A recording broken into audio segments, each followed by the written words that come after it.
All right, let's talk about it. The 3 GED mistakes that could absolutely fail you. And, more importantly, how you can sidestep them completely. Listen up, because this is important. Most people who fail GED social studies, they're failing for the same 3 reasons. But here's the secret. They are so easy to dodge once you know what they are. Let's get into it. Okay, mistake number 1, and it's a big one. You'd think that studying for social studies means you gotta memorize a million dates and names, right? That's what we're all taught.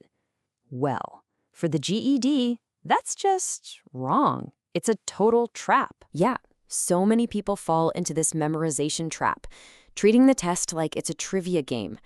But the GED doesn't care if you can name the exact date of a battle. Nope, it wants to know why the battle happened. See the difference? So the fix is simple. Stop memorizing and start understanding cause and effect. The why is everything. And look, here's proof. Check out a question like this. It's not asking when, it's asking what was a primary cause. They want you to connect the dots. They're testing your understanding of the big ideas, like taxation without representation, not your ability to remember a specific year. So the real key is to focus on the story, the reason behind everything. All right, on to mistake number 2. And honestly, this one's a classic blunder. So many students just skip civics. They'll study US history for weeks, thinking the government stuff is just a tiny piece of the pie. Oh man, that is a huge, huge mistake. And if you don't believe me, just look at the numbers. Look at how this test is broken down. US history, that's only 20%. Economics, geography, 15% each. But civics and government, you ready for this? It's a massive 50% of your entire score. Yeah, you heard that right. 50%.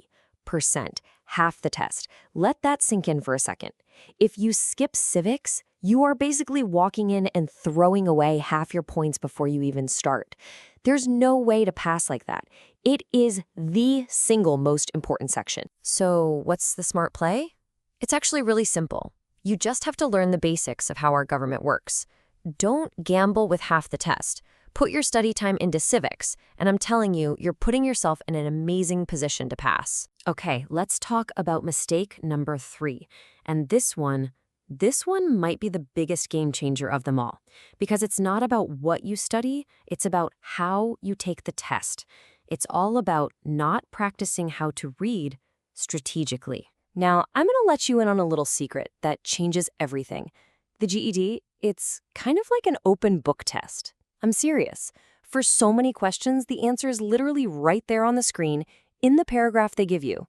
You don't need to have it in your brain, you just need to know how to find it. And this is where the strategy kicks in. The trap is to slowly read every single word. You'll run out of time, guaranteed. The fix? You gotta become a strategic scanner.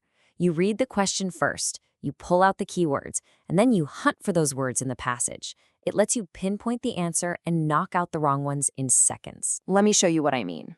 You see a passage, you see this question. The slow way is reading that whole paragraph. Don't do that. The smart way? You see the question is about the Supreme Court's main function. Okay, now you scan the text just for those words. Bingo, there it is. Match it to an answer and you're done. It's a skill you can practice and get super fast at. So let's wrap this all up. Here's your 3-step pass plan. It's that simple. Number 1, focus on the big ideas, the why, not the when. Number 2, master civics. It's half the test, you gotta do it. And number 3, practice being a reading detective. Use those strategic scanning skills. That's your ticket to passing. Okay, now I gotta ask you. Out of these 3, the date memorization, skipping civics, or bad reading habits, which one do you think is the most common mistake people make? Seriously, I'm curious. Drop your guess down in the comments. Look, if you can just dodge these 3 mistakes, you're already way ahead of the game. You're practically halfway to passing. If you're feeling more confident right now, do me a favor and hit that like button. And for sure, subscribe so you don't miss out on more tips to help you crush the GED. You can do this. You've got this.